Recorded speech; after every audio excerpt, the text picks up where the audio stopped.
Assalamualaikum warahmatullahi wabarakatuh. Selamat datang kawan-kawan semua di channel Riam Biru.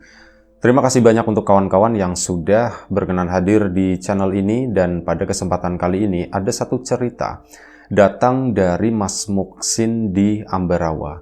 Mas Muksin menceritakan tentang satu pengalaman horor yang pernah dialaminya sekitar tahun 2002. Jadi pada saat itu, ya, semua kehidupan Mas Muksin itu baik-baik aja gitu ya. Waktu itu Mas Muksin sendiri juga udah bekerja, ya usia-usia sekitar 20 tahunan sekian lah. Begitu lulus STM, Mas Muksin sendiri itu langsung ya terjun ke dunia pekerjaan menjadi seorang montir motor. Nah, semuanya itu berawal ketika pada suatu pagi, ibunya Mas Muksin itu tiba-tiba heboh gitu. Pagi-pagi si Mas Muksin sendiri baru bangun, dan ya kayak gitu udah ibu tuh lagi ngomong heboh begitu kan. Apa sih, ada apa sih Bu? Sini, kata si ibu. Kenapa Bu? Semalam, kata si ibu. Kenapa Bu? Semalam ada apa Bu? Semalam ibu mau dititipin bayi, katanya begitu. Hah? Dititipin bayi? Sama siapa Bu? Gitu kan. Nggak tahu, ibu juga nggak tahu. Malam-malam jam 1 pagi ada orang ngetok-ngetok pintu gitu kan. Yuk tak buka, itu siapa sih? Tak tok, tak tok, tak tok. Tak longok begini, ada ibu-ibu. Lah ibu-ibu mau ngapain gitu ya. Dan di lingkungannya Mas Muksin sendiri, jam setengah 1 pagi itu bukan apa ya, bukan ya nggak terlalu malam gitu, boleh dibilang begitu. Jadi begini, meskipun jamnya itu jam setengah 1 pagi, tapi di beberapa rumah tetangganya Mas Muksin itu ada aja orang begadang di situ. Jadi kampung itu relatif lumayan cukup ramai lah, dan memberikan ya sedikit ketenangan bagi warganya. Makanya ibu jam setengah 1 pagi ada yang ngetok-ngetok begitu di longok. Loh, kok ada ibu-ibu? Ngadepnya tuh ke sana, membelakangi si ibu. Makanya ibu berani buka gitu kan ya, karena itu tadi di kejauhan itu juga masih ada ketawa bapak-bapak. Dan pintu dibuka, tak buka Sin semalam Sin. Begitu tak buka, nengok si perempuan itu. Raine medeni katanya. Medeni gimana Bu? Nggak tahu, serem. Tatapannya tuh begitu tajam katanya gitu kan. Terus gimana Bu? Ya itu, dia tuh pakai itu kain-kain batik begitu kan, selendang itu ya. Itu kayak ngegendong sesuatu. Bu, nyari siapa? Tak tanya begitu. Saya ndak nyari siapa-siapa, katanya begitu. Loh, ndak nyari siapa-siapa kok malah pagi-pagi begini ngetok-ngetok pintu. Lah, mau ngapain kesini gitu kan? Saya mau nitipin bayi, katanya. Saya mau nitipin anak. Wah, sembarangan Bu, nitipin anak ke saya, ya tak begituin kan. Sampean itu siapa? Kok mau nitipin anak ke saya? Itu mau dibuang atau bagaimana? Ya tak tanya begitu. Enggak, saya mau nitipin. Enggak, saya enggak mau ngebuang. Saya cuman mau nitipin, nanti tak ambil lagi. Ndak. Ibu pun ya ndak mau gitu kan. Akhirnya tak tutup pintunya, jegrep. Udahlah, intinya begitu, nggak mau ngurusin orang-orang seperti itu. Tak kunci, jegrek-jegrek, ngetok-ngetok lagi, tak, beberapa kali. Cuman ibu, sudahlah, ibu masuk, nggak mau urusan yang seperti itu. Bisa jadi itu orang gila. Bu, emang tampilannya tuh bagaimana sih? Mas Muksin kan belum dapat gambaran waktu itu. Itu perempuan, ya perempuan biasa. Ibu juga nggak terlalu ini banget ngeliatinya. Cuman ya itu kotor, kata si ibu. Ibu malah sempat kepikir kalau itu tuh orang gila atau bagaimana. Gendong begini tuh nggak tahu, yang digendong kaleng, yang digendong kedebok pisang atau apapun itu ibu nggak tahu. Cuman digendong begini aja, bilangnya mau nitip bayi. Nah, Mas Muksin pun kok aneh ya seperti itu ya. Nah, ibu kan belum cerita keluar, belum cerita ke tetangga dan sebagainya. Nah, Mas Muksin pagi-pagi belum mandi, belum apa gitu ya, bahkan belum sarapan. Ini keluar rumah, coba menyapa beberapa tetangga di sana. Pak, semalam sampai jam berapa? Ditanya tetangga yang suka begadang. semalam jam berapa ya? Kayaknya sampai jam 2 Sin gitu. Mau sampai jam 2 Pak. Sampean ngelihat ada orang asing lewat di sini ndak ya? Mas Muksin kan nanya-nanya, coba ya. Orang asing gimana? Orang bule atau apa? Bukan orang sini, maksudnya orang yang aneh-aneh gitu Pak. Ndak ada, kata si bapak. Aman semuanya, aman sentosa gitu. Semalam juga kan di tempat saya itu, terus satu kan di tempatnya si itu tuh anak-anak muda gitu. Jadi memang ada beberapa titik malam itu yang memang begadang. Nah, kalau kata si bapak itu tadi, ya nggak ada sesuatu yang aneh, nggak ada yang apa gitu kan. Nah, Mas Muksin akhirnya tembus ke warga. Kenapa sih nanya begitu gitu kan? Si warga juga penasaran. Gini Pak, semalam rumah itu ibu yang nemuin. Itu diketok sama seseorang. Katanya seorang perempuan Pak. Ya tampilannya kotor, mohon maaf. Mirip kayak orang gila seperti itu. Bawa gendongan Pak. Dan kata si perempuan itu katanya mau nengokin anak gue. Kok medeni Sin katanya. Iya makanya saya juga kok serem ya begitu mau nitipin anak malam-malam. Itu orang atau bukan ya Pak? Ya enggak tahu kata si tetangganya. Oh nanti kita coba selidiki Sin. Don air apa? Pagi itu ceritanya nyebar itu si Muksin. Rumahnya diketokin intinya kayak gitu. Dan setelah itu efeknya ya apa? Tetangga atau warga itu punya cerita sendiri-sendiri.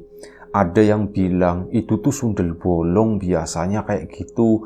Mau nitipin anaknya, nggak tahu dia itu mau kemana, mau nyari makan atau apa. Nanti diambil lagi ke situ. Yaitu narasi sundel bolong itu tadi begitu kuatnya di warga gitu ya, daripada menggambarkan seorang perempuan biasa seperti orang gila yang tampilannya itu kotor begitu ya. Ini lebih masuk bagi warga, ya itu digambarkan sundel bolong itu tadi. Nah, ya akhirnya apa? Narasi sundel bolong itu yang lebih kuat. Aduh sundel bolong, gentayangan mau nitipin anak, kata si warga kan. Akhirnya ya sudah, warga itu jadi ketakutan.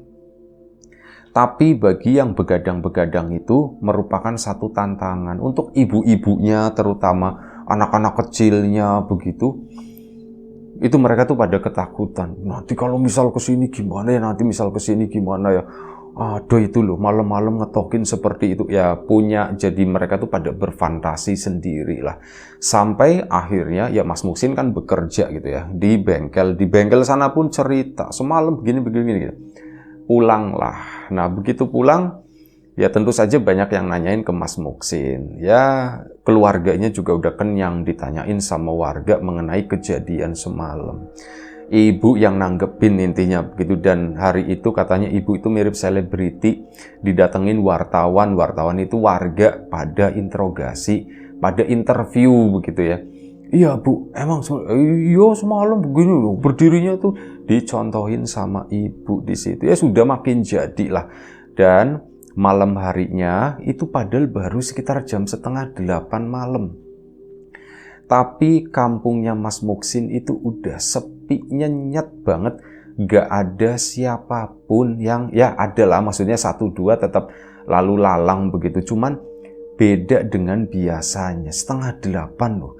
Biasanya kan ya jam-jam segitu masih banyak lah warga itu pada duduk-duduk di depan gitu ya. Kali ini tuh enggak. Ya memang sebelumnya sekitar jam 7 para warga itu masih kelihatan justru lebih banyak waktu itu ya. Rame ya, tapi begitu 7:30 slep pada masuk ke rumah. Ya sisa itu cuman biasa kaum begadang, kaum bangsawan gitu ya, bangsa Tangi Awan gitu. Nah ini mereka ya tetap dengan aktivitasnya pada ngumpul, tapi kan hanya di beberapa titik. Mas Muksin pun merasakan hal tersebut. Dan Mas Muksin juga ada sedikit ketakutan tentu saja. Membayangkan dan kebawa juga cerita yang beredar di warga. Kalau itu tuh sebenarnya sundel bolong lagi nitipin sesuatu. Mas Muksin hari itu pun, ya udahlah aku masuk ke rumah. Ibu pun, Pak, nanti datang lagi ke sini ndak ya Pak ya? Ya endal abulah, ibu kan udah ndak mau dititipin. Jadi ya mungkin nyari tempat lain kali, nyari rumah lain buat dititipin begitu ya. Dan akhirnya malam pun semakin larut. Ibu tidur, bapak tidur, Mas Muksin yang nggak bisa tidur, kepikiran terus, ada rasa takut juga. Kalau misal itu sundel bolong, setan begitu ya, kalau memang dia mau masuk ya masuk aja, nggak usah ngetok pintu. Terus nanti kalau misal dia masuk, tiba-tiba nongol di depan pintu, ini gimana? Ya, itu kan serem banget ya, kata si Mas Muksin dalam hati. Ya malam itu susah tidur sampai ya sekitar jam 12:30 pagi itu. Kali ini Mas Muksin yang belum tidur, dia yang mendengar suara pintu depan itu ada yang ngetuk lagi. Tek tek tek tek. Mas Muksin kan kaget. Ada yang ngetuk lagi. Tek tek tek tek gitu kan. 2 kali. Ada yang ngetuk lagi. 3 kali. Tek tek tek tek tek tek tek. Yang ketiga kalinya itu lumayan cukup panjang, tapi gak ada suara apapun, gak ada suara permisi, kulon nuwun atau apa itu gak ada. Mas Muksin ya tetap diem aja di situ, gak mau ngebukain pintu waktu itu ya. Dan akhirnya udah dibiarkan, suara itu pun hilang dengan sendirinya. Udah. Mas Muksin pun akhirnya tertidur waktu itu lumayan cukup larutnya. Pagi-pagi bangun, heboh lagi. Gara-gara apa? Ditemukan ya yang heboh ibu yang pertama buka pintu depan ya. Ditemukan di situ ada sesuatu mirip sarang burung. Itu dari ranting-ranting, dari daun-daunan kering seperti itu ya. Yang ya seperti dianyam begitu. Dan di dalamnya isinya itu adalah ayam mati. Ada ayam babon, ayam betina gitu ya, yang usianya tuh yang belum terlalu gede lah, usia sedang segitu. Itu mati di atas itu kayak sarang burung seperti itu. Digeletakin di depan pintu. Ibu waktu buka pintu itu bukanya kan ke depan sana. Nabrak, dek, apa ini ya? Akhirnya ibu ngelongok gini. Yang lihat itu ya langsung heboh, papa langsung teriak. Bapaknya Mas Muksin dipanggil. Loh bu, ini apa bu? Ya udah tahu pak, tahu-tahu udah ada di situ. Warga kan mendengar ke sana. Ya akhirnya pagi-pagi itu udah rame. Mas Muksin bangun, begitu bangun, bu ceritalah di situ. Ada warga banyak kan. Semalam aku itu ngedenger bu, pintu itu diketok. Cuman lah aku inget cerita yang semalam, nanti beneran itu sundel bolong, jadi ya ndak tak buka, tak biarin aja. Kok ada beginian, ini apa ya? Nah kata bapak, udah ndak apa-apa, ndak usah dipikirin. Sama bapak itu diambil langsung. Yang sebelumnya tuh nggak ada satupun yang berani megang. Ibu pun ya karena kedorong pintu serak agak sedikit ke sana ya. Nah sama bapak diambil. Itu kan lentur ya, sarang tadi itu, ranting-ranting itu kan lentur, daun-daunan kering sih lebih tepatnya, kayak ilalang kering yang disusun sedemikian rupa, ngebentuk ya sesuatu yang ya mirip kayak sarang burung, kayak mangkok begitu ya. Nah di tengahnya itu ada ayam matinya, udah disemutin tapi ndak ada bekas sembelihan atau apa, bener-bener kayak ayam mati sakit seperti itu ya. Nggak ada darah, nggak ada apa. Nah, akhirnya apa? Dibungkus sama bapak, serep-serep, diikat. Nah, begitu diikat, bapak gali tanah. Mas Muksin yang disuruh gali. Sin, gali tanah Sin. Iya pak. Mas Muksin pun tahu ini tuh buat dikubur ya. Akhirnya apa ya? Dikuburin di situ, di bawah pohon mangga. Udah rapat, kan makin heboh ya waktu itu. Dan Mas Muksin sendiri, beberapa orang juga nggak ngerti ini tuh jatuhnya kayak semacam teror atau apa gitu ya. Keluarganya Mas Muksin pun jadi khawatir, jadi takut ya. Ya akhirnya apa? Kan di kampung biasanya ada orang pinter atau apa gitu kan. Coba konsultasi ke orang tersebut. Si orang itu juga, yo sampean sekeluarga hati-hati aja ya. Yang banyak berdoanya, biasanya seperti itu tuh adalah sesuatu yang tidak baik, kata si bapak tadi. Ya makin nggak karuan dikasih tahu seperti itu, seolah-olah ini tuh mengerikan begitu kan. Nah akhirnya sudah, waktu pun berlalu, Mas Muksin ya berangkat kerja. Lagi-lagi cerita di tempat kerja, ya lumayan heboh juga, rame juga, warga pun jadi makin rame ngomongin masalah itu. Sampai malam hari pun tiba. Sebelum malam hari, sekitar jam 5:30 sore, bapak itu tumben. Bapak itu ngomong, bapak kok agak sedikit, kok dingin ya, kata bapak itu seperti itu. Dingin pak, dingin kenapa? Nggak tahu. Bapak ngerasa dingin begini, merinding-merinding begitu kan. Sampai akhirnya bapak itu pakai jaket, dan malam harinya bapak itu sakit, demam. Waduh, bapak demam ya. Dan ya keluarga tentu saja ingat, di antara semuanya cuman bapak doang yang megang itu, meskipun nggak megang ayamnya ya, tapi megang ya benda tersebut digulung, terus habis itu dikuburin. Nah dari sana akhirnya kan ya Mas Muksin dan yang lain, Pak ini mungkin karena bapak tadi itu megang ini kali Pak, megang itu, makanya bapak itu jadi sakit, atau ya mungkin penyebabnya itu kali Pak. Iya kali, ya sudah bapak mau istirahat. Jam 8 malam bapak pun tertidur. Jam 10 malam bapak itu bangun. Mas Muksin belum tidur, masih nonton TV di ruang tengah. Ibu pun masih beberes di kamar di sana ya, ngelipetin baju. Bapak itu tiba-tiba, ibu juga kaget, bapak itu bangun serep, ngeliatin ke ibunya, matanya tuh kayak melotot, kayak orang yang lagi ketakutan, kayak diuber-uber sesuatu. Terus bapak langsung turun dari ranjang ke sana, langsung ke belakang, menuju ke kamar mandi. Nah di kamar mandi, bapak itu langsung lepas baju, mandi, gebiar. Loh ibu kan, Sin, bapak kenapa Sin? Nggak tahu bu. Mas Muksin kan akhirnya nyamperin ke situ, Pak, diketok-ketok kan kamar mandinya.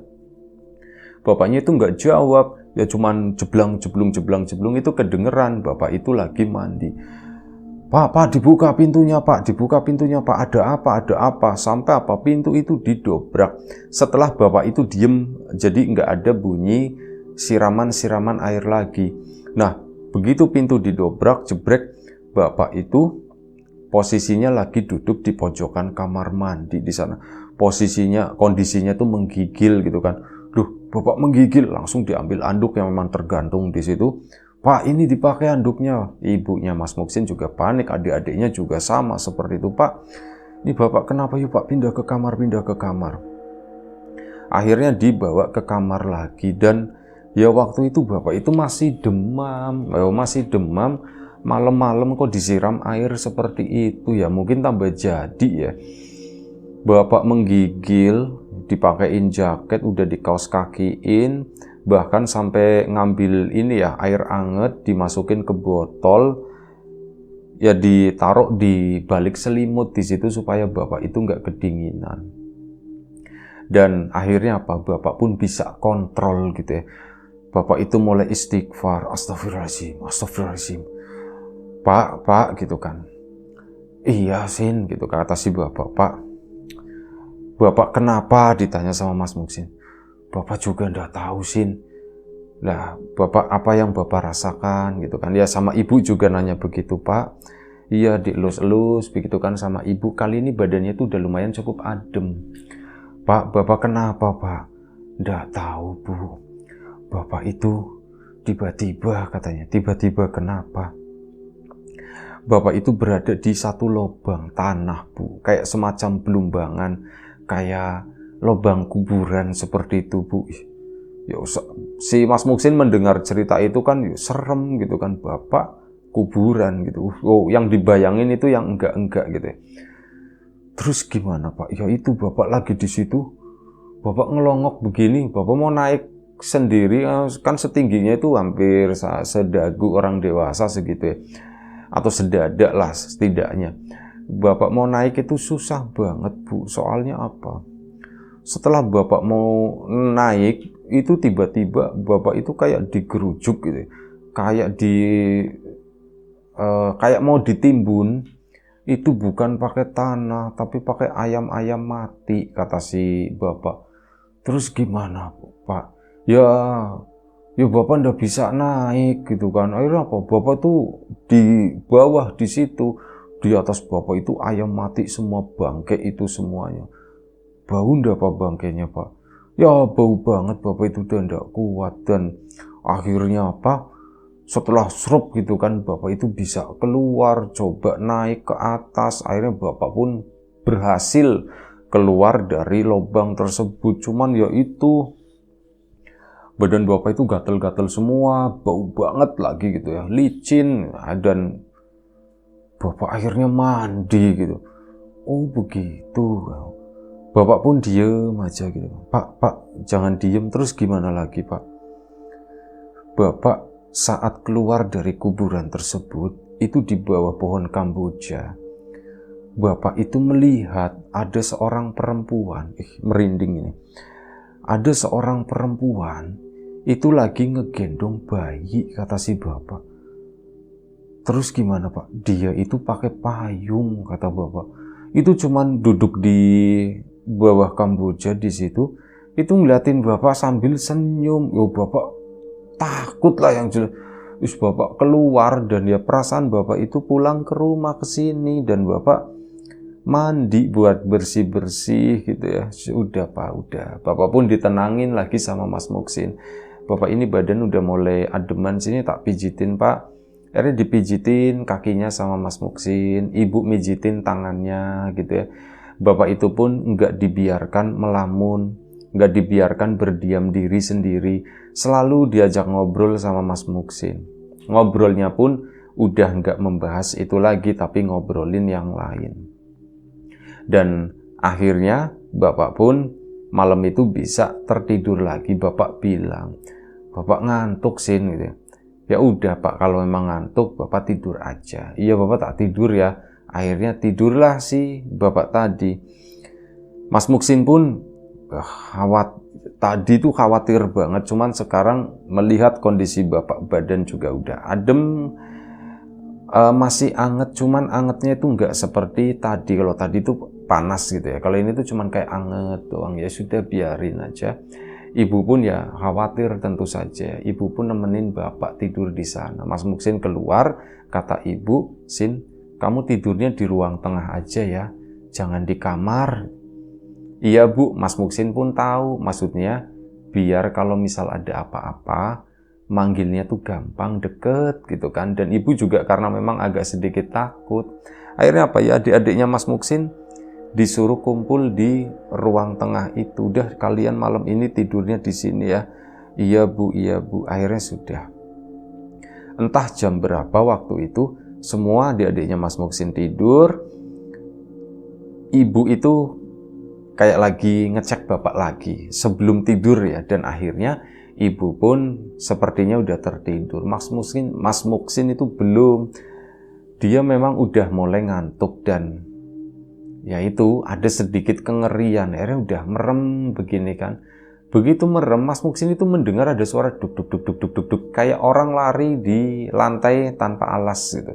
Kan orang tidur misal di bawah, di atas lantai pakai karpet atau pakai, pokoknya di alasnya tetap ya. Cuman kan kalau misal ada orang lewat, kan getarannya itu kedengeran. Mas Muksin mendengar itu deg deg deg deg deg deg dari belakang menuju ke depan. Kan Mas Muksin otomatis buka mata kan.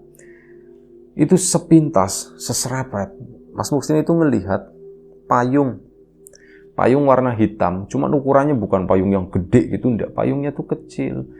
Itu orang bawa payung itu menuju ke ruang tamu di sana. Mas Muksin pun diam, belum bangun waktu itu ya. Kok aku kayak ngelihat ada orang ke depan ya? Siapa ya? Ya penasaran, iya. Takut, iya. Takutnya itu apa? Semua orang di situ itu udah pada tidur. Cuman Mas Muksin doang yang masih melek. Ini aku tak samperin ke sana atau enggak ya? Tak samperin atau enggak ya? Akhirnya dipaksakanlah Mas Muksin pun akhirnya bangun dan coba nengok ke depan, ke ruang tamu di situ. Begitu ditengok, ternyata beneran ada seseorang itu lagi duduk di pojokan sofa di sana, dan dia tuh bawa gendongan begini, satunya tuh megang payung, terus ngeliatin Mas Muksin. Perempuan itu ya ketawanya itu nyeremin banget, matanya tuh agak disipitin katanya, terus mulutnya itu lebar ketawa gitu, kayak mesem begitu doang. Mana mukanya itu katanya pucet banget, putih, dan rambutnya itu awut-awutan, panjang. Mas Muksin itu langsung mundur lagi gitu kan, langsung lari ngumpet tidur di antara adik-adiknya tersebut. Itu nggak bisa tidur sampai kurang lebih setengah jam kemudian. Tidurnya pun karena dia itu nggak nyadar gitu ya, mungkin saking ngantuknya akhirnya tertidur. Nah, keesokan pagi sekitar jam 4 bapak itu udah bangun. Bapak bangun dan turun dari kasurnya. Bapak pun minum, glek. Nah, habis minum, ini nutup gelasnya, itu ada suaranya intinya, klentring gitu. Mas Muksin pun kebangun, ibu juga waktu itu udah bangun. Pak, udah bangun Pak. Udah bu, kata si bapak. Bapak gimana sekarang? Ya ada obrolan seperti itu, Mas Muksin kan jadi bangun, coba nengok begini masih ngantuk, ngeliatin bapak sama ibu di dalam kamar di situ. Dilihatin mereka tuh lagi ngobrol, bapak udah baikan bu. Cuman Mas Muksin itu kaget. Begitu dia ngelihat, ini bapak kan duduk di samping kasur ya, kakinya itu udah turun ke bawah. Ibu juga sama di sampingnya. Nah, di belakang mereka, di atas kasur itu, Mas Muksin ngelihat payung, ada payung hitam di sana. Mas Muksin langsung bangun, Pak, Mas Muksin manggil-manggil, Pak. Tapi apa? Bapaknya itu ndak nengok sama sekali. Ibu juga ndak nengok, padahal dipanggil, Bu, itu. Mas Muksin juga bangunnya tuh kayak cuman bangun sambil terduduk, dia tuh ndak bisa bangun. Maksud dia tuh pengen ngasih tahu, Pak, Bu, itu di belakang ada yang pakai payung, pengen ngasih tahu seperti itu, tapi dia sendiri ndak bisa bangun. Hanya sebatas itu, dan orang tuanya dipanggil-panggil, kedua-duanya itu nggak ada yang nengok. Mas Muksin pun akhirnya apa? Dia terdiam kayak gitu, lumayan cukup lama, mungkin sekitar 1 menit ya.